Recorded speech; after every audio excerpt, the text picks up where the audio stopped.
نحمدہ ونصلی ونسلم علی رسولہ الکریم اما بعد فاعوذ باللہ من الشیطان الرجیم بسم اللہ الرحمن الرحیم انما الصدقات للفقراء والمساکین والعاملین علیہا والمؤلفۃ قلوبهم وفی الرقاب والغارمین وفی سبیل اللہ وابن السبیل فریضۃ من اللہ واللہ علیم حکیم۔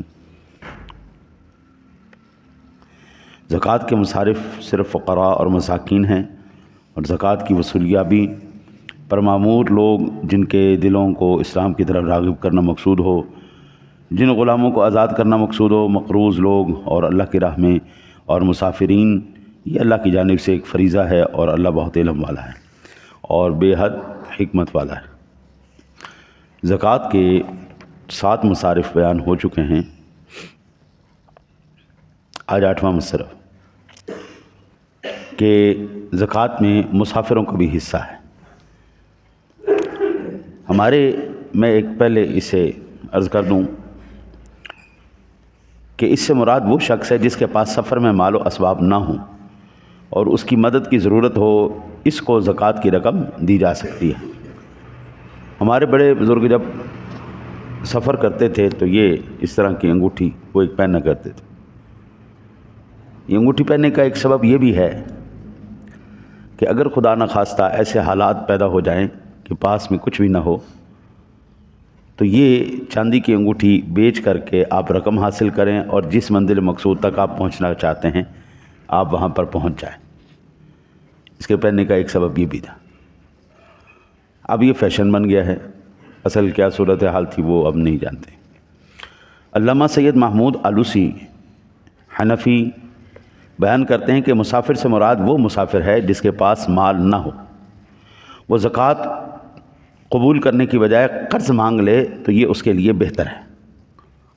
زکوٰۃ نہ لے مسافر، مال نہ ہو اس کے پاس، اگرچہ وہ امیر بندہ ہو، ٹھیک ہے نا جی، اگرچہ وہ بندہ امیر ہو لیکن مسافر ہے، مال نہیں ہے، تو اب وہ زکوٰۃ لے سکتا ہے۔ تو وہ کہتے ہیں بہتر ہے اس سے کہ آپ اس کو زکوٰۃ کی بجائے قرض دیں، وہ قرض مانگے۔ یہ بڑا کافی عرصے سے نا ہماری مسجد میں ایک پروگرام چلا تھا۔ کچھ لوگ آتے تھے، وہ کہتے جی میں مسافر ہوں جی، میری جیب کٹ گئی اور لہٰذا مہربانی کرو میرے اوپر، مجھے کچھ پیسے دو تاکہ میں اپنی منزل مقصود پر پہنچ جاؤں۔ تو سادہ لوگ مسلمان اس یقین کر لیتے تھے، لیکن وہ فراڈی ہوتے تھے۔ میں نے جب 2 مرتبہ اس طرح کیا نا جی، کہ یہاں پر آنے کے بعد جب اس نے کہا جی میں اپنے شہر جانا چاہتا ہوں تو آپ مہربانی کریں کچھ پیسے دے دیں، میں نے کہا آپ نے شہر میں جانا ہے؟ جی میں نے جانا ہے جی، چلیں ٹھیک ہے۔ بچے کو موٹر سائیکل پہ بٹھایا، اڈے پہ لے جا کر اس شہر کی ٹکٹ خرید کر دینی چاہیے۔ نہیں آپ مجھے پیسے دے دیں، میں خود ہی لے لوں گا۔ ہم نے کہا بھیا آپ نے گھر ہی جانا ہے نا، اس شہر تک جانا ہے تو آپ جائیں، آپ کو ہم خرید کر دے رہے ہیں۔ نہیں آپ نہ دیں، تو وہ وہاں سے بھاگ جاتے تھے۔ یہ فراڈ جب ان کو پتہ لگا کہ اب یہ ماننے والے نہیں ہیں تو پھر یہ جان چھوٹی ہماری، ورنہ یہ فراڈ بھی چلتا رہا ہے۔ آج تو بڑا آسان طریقہ ہے جی، ایک فون گھمائیں فوراً پیسے آپ کے پاس، ایک فون گھمائیں پیسے آپ کے پاس، 1 منٹ لگتا ہے جی پیسے پہنچ جاتے ہیں۔ ایزی پیسہ ہے، جائز کیش ہے، ہزاروں قسم کی چیزیں۔ دوسرا یہ بھی ہوتا ہے جی آج سٹی ٹو سٹی گاڑی بھی آ گئی ہے، کئی اس طرح کے معاملات آ گئے۔ البتہ فتح القدیر میں ہے کہ مذکور ہے کہ مسافر کے لیے اپنی ضرورت سے زیادہ زکوٰۃ لینا جائز نہیں ہے، اور مسافر کے ساتھ ہر وہ شخص لاحق ہے جس کے پاس مال نہ ہو، خواہ اس کے شہر میں اس کے پاس مال ہو، اور محیط میں ہے مذکور ہے کہ اگر تاجر کی رقوم لوگوں کے پاس قرض ہوں اور وہ ان سے قرض وصول کرنے پر قادر نہ ہو، اس کے پاس مال نہ ہو، تو اس کے لیے زکوٰۃ لینا بھی جائز ہے، کیونکہ وہ مسافر کی طرح ہے، اس حال میں فقیر ہے۔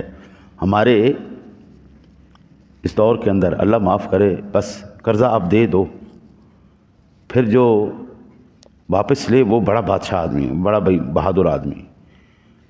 ہمارے ساتھی اب مسلمان بھائی ہیں، کیا کہیں، قرضہ لے لیتے ہیں لیکن واپس نہیں کرتے، بدمعاشی کرتے ہیں آگے سے، ہم آپ کو کیوں دیں، ٹال مٹول کرتے ہیں۔ ایک تو ضروری جو بندہ ضرورت مند ہے اس کو تو بندہ اگر تھوڑا سا جو میعاد مقرر کی گئی ہے اس سے تھوڑا سا اضافہ کر دے وقت میں، تو ہر روز اتنا مال صدقہ کرنے کے برابر اللہ اس کو ثواب عطا فرماتا ہے۔ لیکن لینے والے نے یہ بات نہیں مانی۔ پیسہ حضرت لے کر واپس نہ کرنا یہ کوئی اچھی بات تو نہیں ہے، نہ شرعاً جائز ہے نہ اخلاقاً جائز ہے۔ کسی نے اگر مشکل وقت میں آپ کا ساتھ دیا ہے تو آج آپ اس کے ساتھ کیا سلوک کریں گے؟ تاکہ زندگی میں نے ایک دفعہ نا اپنے والد گرامی سے سوال کیا، میں نے کہا حضرت وقت گزرنے کے ساتھ ساتھ نا لوگ بڑے سخت ہوتے جا رہے ہیں، لوگوں کے دل بڑے سخت ہو گئے ہیں، اب وہ بھلائی اور نیکی نہیں کرتے۔ آپ نے فرمایا بیٹا ایسا آپ کہنا کہ کوئی پیدائشی ہوتا ہے، ایسا کوئی بھی نہیں ہوتا۔ لوگ ان ساتھیوں کے ساتھ دھوکہ کرتے ہیں، ان لوگوں کو اپنی نیکی کا اس پر اجر کی بجائے سزا دیتے ہیں کہ تو نے ہمارے ساتھ نیکی کی ہے، اب تو اس کی سزا دیکھ، تو نے ہمارے ساتھ نیکی کیوں کی؟ جو کسی کے ساتھ نیکی کرے، جو کسی کے ساتھ بھلائی کرے، جو کسی کی تھالی میں کھانا کھائے، ہمارا اب یہ دور یہ آ چکا ہے اس کے ساتھ نمک حرامی کرتے ہیں، تو پھر اچھے لوگوں نے بھلائی کرنا چھوڑ دی، اچھے لوگوں نے مدد کرنا چھوڑ دیا ہے، کیونکہ وہی جس کی مدد کی جاتی ہے وہی آگے نمک حرام بن کے کھڑا ہوتا ہے۔ اسی لیے لوگ جو ہیں ظالم خود ظالم نہیں بنتا، حالات اس کو ظالم بنا دیتے ہیں۔ بخیل خود بخیل نہیں بنتا، حالات اس کو بخیل بنا دیتے ہیں۔ خانیہ میں ہے جی اس کی تفصیل، اس میں مذکور ہے کہ اگر تاجر لوگوں پر قرض میعادی قرض ہو اور وہ کھانے پینے میں محتاج ہو تو اس کے لیے قرض وصول ہونے کی مدت تک زکوٰۃ وصول کرنا جائز ہے۔ اور اگر غیر میعادی ہو قرض لیکن مقروض تنگ دست ہو تب بھی اس کے لیے زکوٰۃ لینا جائز ہے، کیونکہ وہ مسافر کی طرح ہے۔ اور اگر مقروض امیر ہو تو پھر اس کے لیے زکوٰۃ لینا جائز نہیں ہے۔ اور اگر گواہ عادل نہیں پھر بھی زکوٰۃ لینا جائز نہیں، الا یہ کہ مقروض قاضی کے سامنے حلف اٹھا لے اس نے اس تاجر کا قرض نہیں دینا، پھر وہ زکوٰۃ لے سکتا ہے۔ اس مسئلے میں قرض کی رقم نصاب سے کم نہیں ہونی چاہیے، یہ روح المعانی کے اندر موجود ہے۔ آپ یہ اندازہ کیجئے آج اللہ تعالیٰ اپنے حبیب کریم علیہ الصلوۃ والتسلیم کا صدقہ ہر ایک مسلمان کے حال پہ رحم فرمائے۔ اس حالات میں آج اچھے بھلے چنگے بھلے نظر آنے والے لوگ بھی مسکین کی جو ہے تعریف میں شمار ہو چکے ہیں۔ بڑا کنبہ ہے، محنت بھی کر رہے ہیں، یہ نہیں کہ محنت نہیں کر رہے، محنت بھی کر رہے ہیں، بڑا کنبہ ہے، اولاد زیادہ ہے، خرچے نہیں پورا ہو پا رہا، تو اب وہ کیا کرے؟ تو اب یہ اس طرح کے معاملات کرتا ہے۔ ایک مسئلہ میں ضروری عرض کر دوں، باوجود اس کے کہ انسان کے پاس طاقت ہو سروائیو کرنے کی، باوجود اس کے کہ انسان اپنے حالات کا مقابلہ کر سکتا ہے، پھر وہ مانگے تو پھر وہ خارش ہے، وہ بیماری ہے، وہ لا علاج مرض ہے جو لوگوں سے وہ طلب کر رہا ہے۔ اگر وہ سروائیو کر سکتا ہے، اگر وہ بندہ حالات کا مقابلہ کر سکتا ہے، وہ اپنے مسائل کو بالکل حل کر سکتا ہے، لیکن پھر بھی اس کو بس عادت پڑی ہوئی ہے جی اللہ واسطے دے دو، جی اللہ واسطے دے دے، تو اب وہ بیماری مانگ رہا ہے، لوگوں کی بلائیں لے رہا ہے، لوگوں کی آفتیں مصیبتیں۔ زکوٰۃ کیا ہے؟ مال کی جو نحوست تھی، مال کے اندر جو بیماریاں تھیں، جو آزمائشیں تھیں، وہ ہیں نا جی۔ صدقہ بھی یہی چیز ہے، ایویں تو نہیں کہتے بلاؤں کو اٹھال دیتا ہے، وہ بلائیں تھیں جو اس کے پاس تھیں۔ اب اگر یہ مال جو زکوٰۃ کا ہے، صدقے کا ہے، خیرات کا ہے، فطرانے کا ہے، یہ مال اگر تو لے رہا ہے حقدار غریب آدمی، تو اس کے لیے یہ آسانی ہے، اس کے لیے اللہ تعالیٰ کی طرف سے مدد ہے، اس کے لیے یہ خوشحالی ہے، اس کے لیے صحت ہے۔ لیکن اگر یہی وہ مال زکوٰۃ کا، صدقے کا، خیرات کا حقدار نہیں ہے لیکن وہ پھر لے رہا ہے، اب وہ مصیبتیں لے رہا ہے، بلائیں لے رہا ہے، آفتیں ابھی آپ دیکھ لو، زیادہ دور نہیں جاؤ، 50 سال پہلے چلے جاؤ، 50 سال آج بعد میں دیکھ لو، 50 سال پہلے کیا ایسی بیماریوں کے نام آپ نے سنے تھے جو آج آپ سن رہے ہیں؟ کورونا کا نام ہم نے سنا تھا، برڈ فلو کا نام ہم نے سنا تھا، اس طرح کی ہزاروں بیماریاں اب نئی بیماری ہیں جی جو آ چکی ہے، کیا ہم نے ان کا نام سنا تھا؟ نہیں سنا۔ کیوں نہیں سنا؟ اس وقت لوگ لینے والے بھی شرم والے تھے، دینے والے بھی شرم والے تھے۔ اب لینے والے بھی بے شرم ہو چکے ہیں، دینے والے بھی بے شرم ہو چکے ہیں۔ دینے والے خود احساس کر کے دیکھ کے نہیں دیتے، لوگ ان سے بھکاری بن کے مانگتے ہیں۔ اب انہوں نے مانگنا شروع کر دیا ہے، جو حقدار نہیں بھی ہے وہ بھی سوال کر رہا ہے۔ بڑے بڑے منصبوں پر بیٹھے ارباب اقتدار وہ اپنے جھولے اٹھا کے، اپنے کشکول اٹھا کے سوال کرتے پھر رہے ہیں، اور آج آپ دیکھ لیں پھر نئے سے نئے عذاب، آزمائشیں، بلائیں، مصیبتیں وہ ہمارے سر پر نازل ہو چکی ہیں۔ اللہ تعالیٰ معاف فرمائے۔ اچھا، اب سوال یہ پیدا ہوتا ہے، کیا یہ جو 8 مصارف بیان کیے گئے ہیں، 8 صنفیں بیان کی گئی ہیں، ان تمام اصناف میں کیا ایک فرد پر زکوٰۃ تقسیم کرنے کا جواز ہے؟ میں ایک موٹی سی مثال دوں۔ ایک مسافر ہے جو بیان کیا گیا ہے، وہ سارے ایک بندہ یہاں پہ موجود ہے۔ آپ کے پاس ہے جی 100 روپیہ مثال کے طور پر۔ اب کیا ایسا ممکن ہے کہ وہ 100 روپیہ ہم ایک فرد کو ہی دے دیں؟ بندے 8 موجود ہیں، تو 8 لوگوں پر تقسیم کرنے کے بجائے کیا ایک کو پیسہ دیا جا سکتا ہے؟ تو حضرت امام شافعی علیہ رحمہ کے نزدیک لام تملیک کے لیے ہے، اور یہی ان کا مذہب کا مقتدا ہے، کیونکہ انہوں نے کہا کہ جب یہ تمام اصناف موجود ہوں تو ان تمام اصناف پر زکوٰۃ کی تقسیم کرنا واجب ہے، چونکہ اس آیت میں ہر صنف کو جمع کے صیغے کے ساتھ ذکر کیا گیا ہے، اس لیے ہر صنف کے 3 افراد پر تقسیم کرنا واجب ہے۔ ایک صنف میں کم از کم 3 لوگوں پر وہ 100 روپیہ خرچ کیا جائے گا۔ یہ کس کا موقف ہے؟ شافعیوں کا موقف۔ اب ہمارا احناف کا، حنبلیوں کا اور مالکیوں کے نزدیک وہ یہ کہتے ہیں کہ یہ جائز ہے کہ آپ صرف ایک صنف کے اوپر جو ہے وہ زکوٰۃ دینے والا ہر صنف پر زکوٰۃ تقسیم کرے، یا کسی ایک صنف پر زکوٰۃ تقسیم صرف کر دے تو یہ بالکل جائز ہے۔ یہ ضروری نہیں ہے کہ بس 3 لوگوں کو دے۔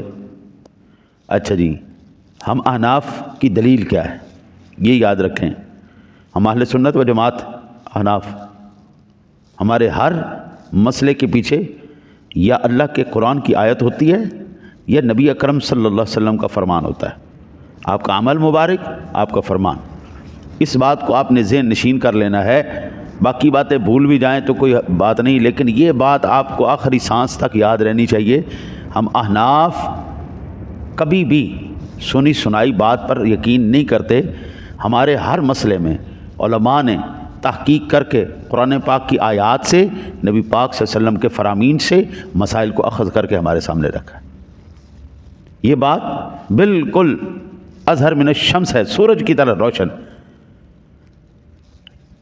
کوئی بندہ اگر تحقیق نہیں کرتا تو یہ اس کا قصور ہے، اس میں ہمارے مسلک کا کوئی قصور ہے نہیں ہے۔ اچھا جی، ہم حنفیوں کی کیا دلیل ہے؟ ہم حنفیوں کی دلیل سورۃ البقرہ کی 271 نمبر آیہ مبارکہ ہے، وَإِن تُخْفُوهَا وَتُؤْتُوهَا الْفُقَرَاءَ فَهُوَ خَيْرٌ لَكُمْ، اگر تم صدقات خفیہ طریقے سے دو اور صدقات فقراء کو دو تو یہ تمہارے لیے زیادہ بہتر ہے۔ اس آیت میں فقراء کو زکوٰۃ دینے کا زیادہ بہتر فرمایا، اور فقراء ایک صنف ہیں۔ فقیر یاد ہے نا جی، 8 مصارف میں سے انما الصدقات للفقراء، فقراء ایک صنف ہے، فقیر الگ ایک صنف ہے۔ اچھا جی، اب اس کی دلیل ہمیں حضور سرور دو عالم صلی اللہ علیہ وسلم کی حیات مبارکہ سے ملتی ہے کہ میرے آقا نبی اکرم صلی اللہ علیہ وسلم کی بارگاہ میں مال آیا صدقے کا، وہاں پر مؤلفۃ القلوب لوگ بیٹھے تھے۔ آپ جناب رسالت معاب صلی اللہ علیہ وسلم نے وہ سارا مال اٹھا کے ایک صنف کو دے دی، آپ نے دے دی، باقی بھی بیٹھے ہوئے لیکن حضور نے ایک صنف کو دیا، ختم ہو گیا۔ اچھا، پھر دوسری مرتبہ مال آیا، آپ نے صرف مقروضوں کو دے دیا جنہوں نے قرض ادا کرنے تھے۔ اس میں یہ دلیل ہے کہ صرف ایک صنف پر اقتصار کرنا جائز ہے، اور اس آیت میں جمع کے صیغوں پر الف لام جنس کا ہے، کیونکہ عہد اور استغراق کا الف لام متصور نہیں ہے۔ جنس صدقہ کو کسی صنف کی جنس پر خرچ کرنے کو بیان فرمایا ہے، اس لیے کسی صنف کے ایک فرد پر بھی زکوٰۃ پوری رقم خرچ کی جا سکتی ہے۔ یہ روح المعانی اور جامع الاحکام کے مسائل اسی طرح اس میں موجود۔ میں ایک آپ کو عرض کروں، آج ہم نے معاشرے میں یہ تو دیکھا ہے کہ فقیروں کو صدقہ دیا جاتا ہے، خیرات دی جاتی ہے، یہ سارے معاملات کیے جاتے ہیں۔ یہ جو آخری صنف آ رہی ہے، یہ جو مقروض کا ذکر کیا جا رہا ہے، اس میں توجہ نہیں کی جاتی۔ ہم یوں کر سکتے ہیں کہ جس کو میرے اللہ نے اچھا رزق عطا فرمایا ہے، اور میری دعا ہے اللہ ہر ایک مسلمان کو وسیع رزق عطا فرمائے، کسی کی محتاجی نہ فرمائے، نہ صرف اپنا رزق اللہ عطا فرمائے، اللہ اتنا دے کہ دوسروں کو بھی مدد فرما سکے۔ اپنے خاندان کے اندر، خاندان میں سب سے پہلے اپنے گھر کے اندر اس بات کو دیکھا جائے، میرا بھائی ہے، میری بہن ہے، میرا پھپھی، مامی، چاچی، تائی، نانی، یہ ان کے سارے بچے، ان میں سے مقروض کون ہے؟ ان مقروضوں کے قرض ادا کر دیے جائیں۔ جب یہ خیری صلاح ہو جائیں، اللہ تعالیٰ ان کے اوپر رحم فرما دے، کرم کر دے، ان کے سارے معاملات ٹھیک ہو جائیں، پھر آپ باہر دیکھیں۔ ٹھیک ہے، یہ بھی ٹھیک ہے کہ بندہ گھر والوں سے پہلے باہر والوں کی مدد کرے، یہ بھی اس کو اختیار ہے، لیکن حق زیادہ کن کا ہے؟ قریبی کا ہے۔ اسی طرح آپ جس علاقے میں رہتے ہیں، سب سے پہلا حق آپ کے محلے کا ہے، آپ کے پڑوس کا ہے، پھر اس کے بعد آپ کے پڑوس کی مساجد کا ہے۔ کل یہاں سے آئے سندھ والے چندہ مانگنے، میں نے کہا کیا سندھ والے سارے مر گئے؟ وہ نہیں کر سکتے، فراڈیے لوگ تھے، پتہ لگ جاتا ہے کون صحیح ہے کون فراڈی ہے۔ سندھ والے سارے مر گئے، پورا سندھ مر گیا، تمہارے مدرسے کو نہیں چلا سکتا، وہاں پر کوئی مخیر آدمی نہیں، وہ یا کو ہاتھ مارو۔ تم لوگوں کی وجہ سے، تم فراڈیوں کی وجہ سے جو حقدار بھی ہیں وہ بھی محروم ہو رہے ہیں۔ دعا کرو اللہ تعالیٰ آپ کو مجھے عمل کی توفیق عطا فرمائے۔ اللہم صلی علی سیدنا و مولانا